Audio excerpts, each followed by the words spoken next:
ইন্নাল হামদুলিল্লাহ ওয়াসসালাতু ওয়াসসালামু আলা রাসূলিল্লাহ আম্মা বাদ। আমাদের মাঝে বিরাট বড় গাফলতি রয়েছে। কেমন গাফলতি? আমাদের অনেকেই মনে করে যে হকের অনুসারীদের, কল্যাণের অনুসারীদের, যারা আল্লাহর পথে আছে, যারা আল্লাহর দেয়া শরিয়ার উপর অটল অবিচল থাকে, তাদেরকে বাতিল ও বাতিলের অনুসারীরা এমনি এমনি ছেড়ে দেবে। বিরাট এক গাফলতি বিরাজ করছে। অনেকেই মনে করে যে মুসলিমরা হক বাতিলের মধ্যকার এই যুদ্ধকে এড়িয়ে যেতে পারবে, কিংবা বাতিলের আক্রমণ হয়তো আর একটু দেরিতে আসবে, এখনই আসবে না। বিশাল এক গাফলতি বিরাজ করছে। অনেকেই মনে করে মুমিন সম্প্রদায়ের সেকুলার ডেমোক্রেটিক কাফিরদের সাথে সন্ধি হওয়া সম্ভব। এত বিশাল ও বিরাট গাফলতিতে আজ উম্মাহ দিন যাপন করছে। মনে করছে ডেমোক্রেসি, সেকুলারিজম আমাদের কোনো ক্ষতি করছে না, আমরা এই সময়ে এসে বড়ই সুখে আছি। অথচ আহলুস সুন্নাহ ওয়াল জামাআর অনুসারীদের জন্য কল্যাণ হচ্ছে আজই, এখনই অবধারিত যুদ্ধের ব্যাপারে, অবধারিত লড়াইয়ের ব্যাপারে প্রস্তুত হওয়া। বাতিলের বিরুদ্ধে, সেকুলারিজমের বিরুদ্ধে, ডেমোক্রেসির বিরুদ্ধে প্রস্তুত হয়ে লড়াই করা। সেকুলারিজম, ডেমোক্রেসির মতো ভয়ঙ্কর কুফুরিতে নিজেদের সমর্পণ না করা। জেনে রাখুন, হক বাতিলের এই দ্বন্দ্বে, ইসলাম ও কুফরের এই লড়াইয়ে সেকুলারিজমের মতো মতবাদগুলো কখনোই ইসলাম ও মুসলিমকে ছাড় দেবে না, বরং তারা আক্রমণ করবে আপনার আমার ইমানের উপর। এটা এমন এক লড়াই যেখানে লড়াই না করে কোনো উপায় নেই। আপনি যদি আপনার ইমানকে বাঁচাতে চান, তবে আপনাকে লড়াই করতেই হবে। আপনি যদি আপনার সন্তানকে বাঁচাতে চান কুফরি থেকে, আপনাকে লড়াই করতেই হবে। এটা এমন এক লড়াই যে লড়াইয়ে বাতিলের বিরুদ্ধে না লড়ে এমনি বসে থাকতে পারবেন না। সেকুলারিজম ও তার মতো অন্যান্য মতবাদের সাথে আপোষ চলে না, কারণ ইমানের প্রশ্নে কখনো আপোষ হয় না। প্রিয় ভাই ও বোন, ইমান ও কুফর কখনো এক ব্যক্তির মাঝে একত্রিত হতে পারে না। তেমনি স্বাভাবিক ও স্পষ্ট কথা, তাওহীদ ও সেকুলারিজম কখনো এক ব্যক্তির মাঝে একত্রিত হতে পারে না। যে হৃদয়ে ইমান আছে সে হৃদয়ে সেকুলারিজমের জায়গা হয় না। যে হৃদয়ে সেকুলারিজম আছে সে হৃদয় তাওহীদ ও ইমানের ধারক হতে পারে না। সেকুলারিজম কি জিনিস? সেকুলারিজমের মূল কথা কি? সেকুলারিজম হচ্ছে এমন এক মতবাদ যা মানুষের জীবন থেকে দিনকে বিচ্ছিন্ন করে দেয়। রাষ্ট্রীয় পর্যায় থেকে শুরু করে একেবারে ব্যক্তি পর্যায় পর্যন্ত সকল পর্যায়ে একজন মানুষকে ধর্মহীন করে দেয়, এমন এক মতবাদ হচ্ছে সেকুলারিজম। যদিও সেকুলারিজমের বাংলা অনুবাদ করা হয় ধর্মনিরপেক্ষতাবাদ, কিন্তু আপনি এতে বিভ্রান্ত হবেন না। সেকুলারিজমের প্রবক্তাদের প্রদত্ত সংজ্ঞা, এর বৈশিষ্ট্য ও প্রয়োগ থেকে স্পষ্টভাবে বোঝা যায় যে সেকুলারিজম হচ্ছে মানুষের জীবনকে ধর্ম ও ইলাহীন করে দেওয়ার ঘৃণ্য এক কুফরি মতবাদের নাম। আপনি, আমি, পৃথিবীর প্রতিটি মুসলিম যেই কালিমা পড়ে মুসলিম হয়েছি, কালিমাতুত তাওহীদ, লা ইলাহা ইল্লাল্লাহ। লা ইলাহা অর্থ কোনো ইলাহ নেই, ইল্লাল্লাহ একমাত্র আল্লাহ ছাড়া। কোনো ইলাহ মানি না, একমাত্র আল্লাহ ছাড়া। লা ইলাহার অর্থ হচ্ছে তাগুতকে বর্জন করা, ইল্লাল্লাহর অর্থ হচ্ছে আল্লাহর প্রতি ঈমান আনা। লা ইলাহার মানে হচ্ছে তাগুত, শিরক ও কুফুরকে বর্জন করা। ইল্লাল্লাহর অর্থ হচ্ছে একমাত্র আল্লাহর ইবাদত ও আনুগত্য করা। শিরক হচ্ছে আল্লাহর উপাসনার সাথে সাথে অন্য কারো উপাসনা করা, অথবা আল্লাহকে ব্যতি রেখে অন্য কারো উপাসনা করা। শিরকের দুটো প্রকার রয়েছে, শিরকুল ইরাদা ওয়াল কাসদ। দ্বিতীয় প্রকার শিরকুত তাআতি ওয়াল ইত্তিবা।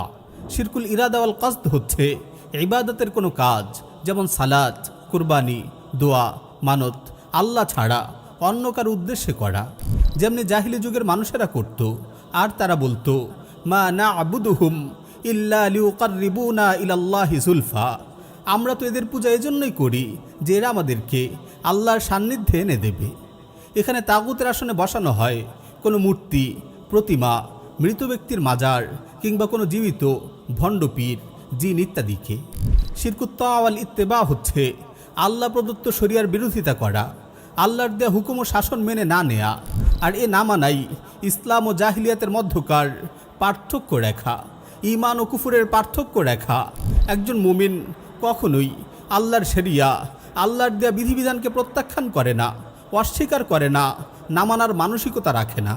আর একজন কাফির, একজন মুশরিক, সে আল্লাহর বিধানের বিপরীতে মানব রচিত বিধিবিধানকে গ্রহণ করে নেয় মনে প্রাণে। এখানে তাগুতের আসনে বসানো হয় কোনো নেতা, শাসক, কোনো আইন প্রণয়ন কমিটি, কোনো সংবিধান প্রণেতা পার্লামেন্ট, কোনো মানবরচিত সংবিধান, কোনো দলের মূলনীতি ও কোনো কুফরি মতবাদকে। বাস্তবতা হচ্ছে উভয় প্রকার শিরকের কারণ একই জায়গায় এসে একত্রিত হয়, আর সেটা হচ্ছে তাগুতকে বর্জন না করা ও আল্লাহর প্রতি ঈমান না আনা।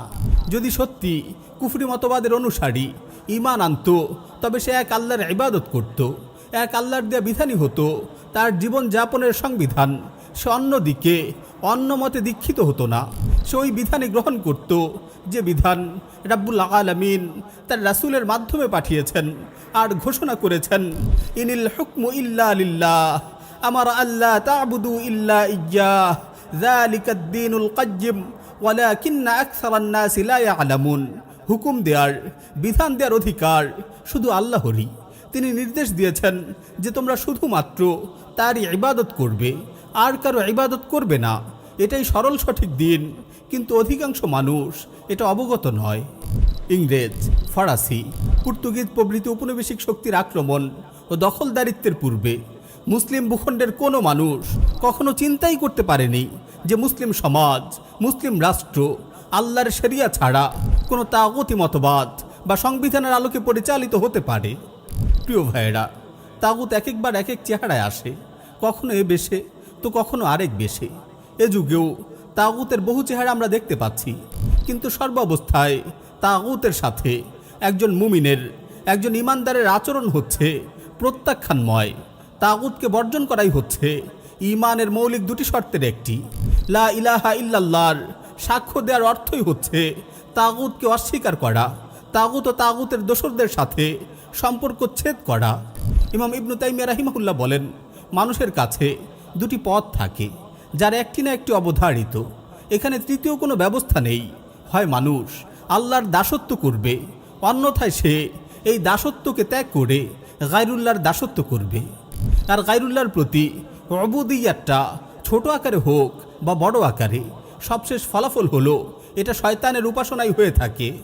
অথচ রাব্বুল আলামিন আমাদের প্রতি লক্ষ্য করে বলেছেন, আলাম আহাদ ইলাইকুম ইয়া বানি আদম আল্লা তা'বুদুশ শাইতান ইন্নাহু লাকুম আদুউম মুবিন ওয়া আন ই'বুদুনি হাযা সিরাতুম মুস্তাকিম।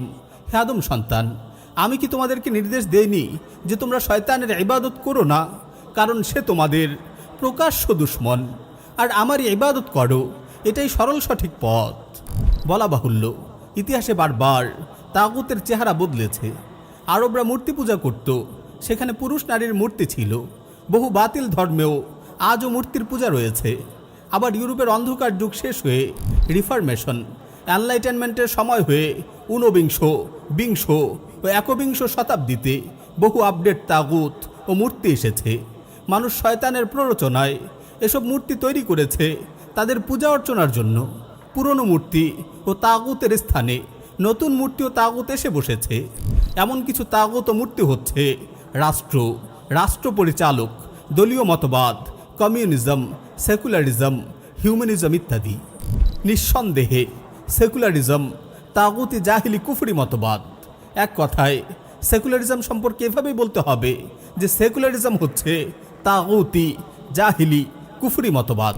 সেকুলারিজমের গঠনতন্ত্রের মধ্যেই রয়েছে এমন শর্ত বৈশিষ্ট্য যা কালিমাতুশ শাহাদাহ লা ইলাহা ইল্লাল্লাহর সম্পূর্ণ বিপরীত। সেকুলারিজমের দুটি মৌলিক শর্ত হচ্ছে, এক, সেকুলারিজম হচ্ছে আল্লাহকে অস্বীকার করে মানবীয় আকলকে ও নফসকে প্রভু বানানো। দুই, সেকুলারিজম হচ্ছে আল্লাহর নাজিলকৃত বিধান দিয়ে বিচার ফায়সালা না করে মানব রচিত বিধিবিধান দিয়ে বিচার ফায়সালা করা, যা অকাট্য শিরক ও কুফরি। আর আল্লাহকে ছেড়ে নফস ও আকলকে প্রভু বানানো, আল্লাহর শরিয়া ছেড়ে মানব রচিত সংবিধানকে শিরোধার্য করা, তার অনুসরণ ও অনুকরণ করার মানে হচ্ছে আকলকে ও মানব রচিত সংবিধানকে তাগুতের আসনে আসীন করা। তাই সেকুলারিজম হচ্ছে স্পষ্ট জাহিলিয়াত। এমন জাহিলিয়াত কি কখনো মুমিনদের কাম্য হতে পারে? এমন জাহিলিয়াত যদি কোনো মুমিন কামনা করে, তার মানে সে তাগুতকে কামনা করে। আর তাগুতকে কামনাকারী মুমিন হতে পারে না।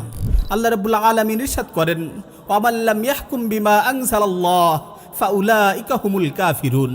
আল্লাহ যা নাজিল করেছেন সে অনুযায়ী যারা বিচার ফয়সালা করে না তারাই কাফির। আমার ভাইয়েরা, অনেকেই সেকুলারিজমের কুফরি নিয়ে, ডেমোক্রেসির কুফরি নিয়ে বিভ্রান্ত। আসলেই কি সেকুলারিজম কুফর?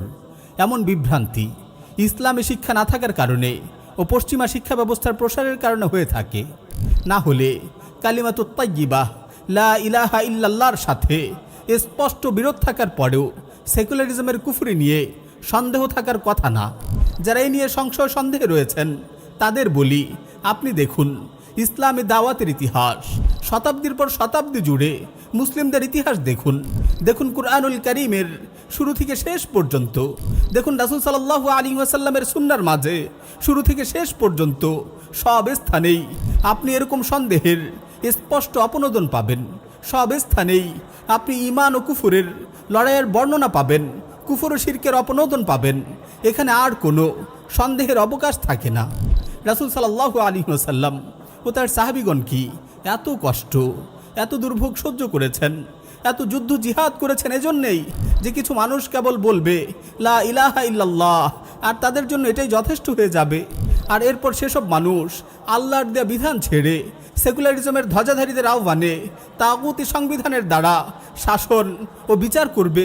এজন্যই কি কোরআনের প্রতিটি সূরা নাজিল হয়েছে যে আল্লাহর জমিনে আল্লাহর দিন নয় বরং মানবরচিত বাতিল মতবাদ প্রতিষ্ঠিত হবে। লক্ষ্য করুন, কুরাইশরা বলেছিল, হে মুহাম্মদ, আপনি 1 বছর আমাদের মূর্তিগুলোর পূজা করবেন, পরের বছর আমরা আপনার রবের ইবাদত করব। সেকুলারিস্টরা বলে, তোমরা মসজিদে আল্লাহর ইবাদত করবে, মসজিদের বাইরে এসে অন্য সব ক্ষেত্রে তোমরা পার্লামেন্ট ও আইন প্রণেতা কমিটির নির্ধারিত বিধিবিধান মানবে। উভয়ের এই দুই কথার মধ্যে পার্থক্য কোথায়? আছে কি কোনো পার্থক্য? 1 বছর মূর্তির পূজা, 1 বছর আল্লাহর ইবাদত, মসজিদে আল্লাহর ইবাদত, মসজিদের বাইরে গায়রুল্লাহর পূজা, এই দুই কথার মধ্যে পার্থক্য কোথায়? প্রিয় ভাইরা, সেকুলারিজমের ধ্বজাধারীদের নিয়ে আমাদের কেউ কেউ হয়তো কখনো কখনো দ্বিধায় পড়ে যায়। আসলেই কি এমন মিষ্টি ভাষার কেউ সেকুলার হতে পারে? সে তো দেখি মাঝে মাঝে আমার আপনার পক্ষেও কিছু কথা বলে, সে তো দেখি মাঝে মাঝে ধর্মীয় বয়ান দেয়। তাহলে এখানে আমাদের সতর্ক হওয়া জরুরি যে সেকুলারিজমের দুটি চেহারা দেখা যায়। একটি হচ্ছে রেডিকাল চরমপন্থার সেকুলারিজম, এর অনুসারীরা ধর্মকে জোর করে পেশি শক্তির বলে মুছে দিতে চায়, তারা ধর্মের বিরুদ্ধে প্রবল আক্রোশ নিয়ে আসে। আরেকটি হচ্ছে নরমপন্থার সেকুলারিজম, এরাও প্রথম প্রকার সেকুলারিস্টদের মতোই কাফির ও কুফরিতে মত্ত, তবে এরা ওদের তুলনায় চরমপন্থা একটু কম। কিন্তু সবশেষে এদের উদ্দেশ্য হচ্ছে ইসলামকে মুছে দিয়ে তদস্থলে মানবরচিত মতবাদের বিজয় নিশ্চিত করা। এরা মুসলিমদের সন্দেহ ও সংশয়ের দুর্বলতাকে কাজে লাগিয়ে তাদেরকে কুফরি মতবাদে দীক্ষিত করতে চায়। প্রথম প্রকার সেকুলারিস্ট মক্কার কাফির মুশরিকদের কথা মনে করিয়ে দেয়, আর দ্বিতীয় প্রকার সেকুলারিস্ট মনে করিয়ে দেয় মদিনার মুনাফিকদের কথা।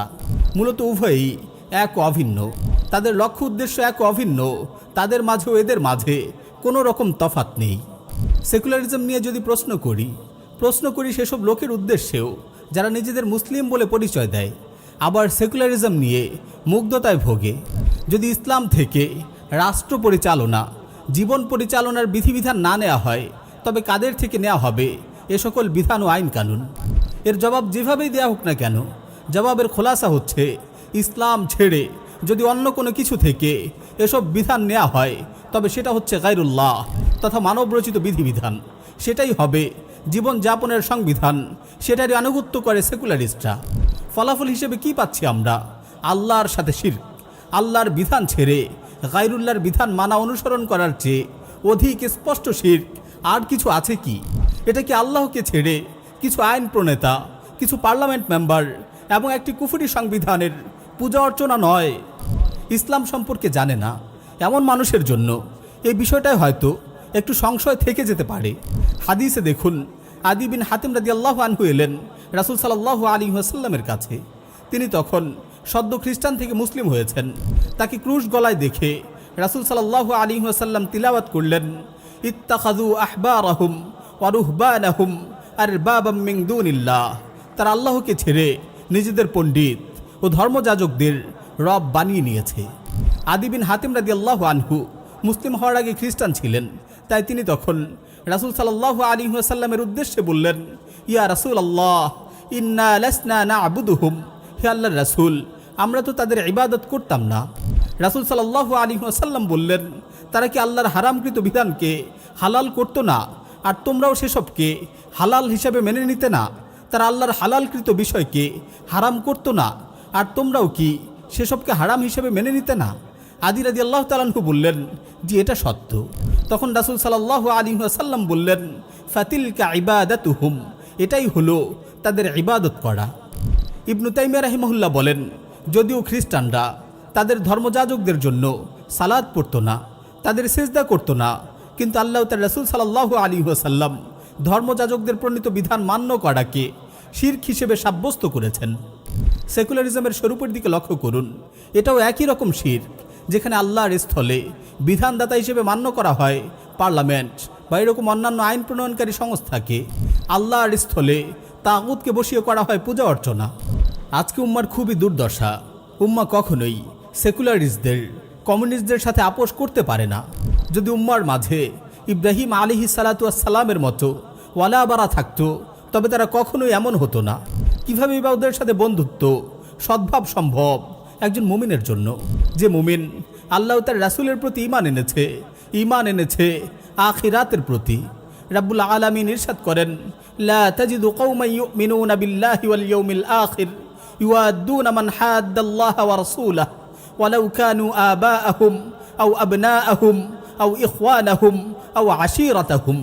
আল্লাহ ও পরকালে বিশ্বাসী এমন কোনো সম্প্রদায় তুমি পাবে না যারা আল্লাহ তার রাসূলের বিরোধিতাকারীদের ভালোবাসে, হোক না এই বিরোধীরা তাদের পিতা অথবা পুত্র অথবা তাদের ভাই অথবা তাদের জাতিগোষ্ঠী।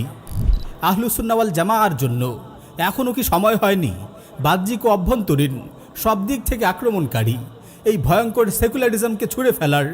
এখনও কি সময় হয়নি সতর্ক হওয়ার? এখনও কি সময় হয়নি নিজের আকীদা অস্তিত্বের হেফাজতের জন্য এসব মতবাদের বিরুদ্ধে লড়াই করার? এখনও কি সময় হয়নি সেকুলারিজম, কমিউনিজমের মতো মতবাদকে ছুঁড়ে ফেলে এক আল্লাহর দেয়া ইসলাম ও ইসলামী শরিয়ার ছায়াতলে আশ্রয় নেবার?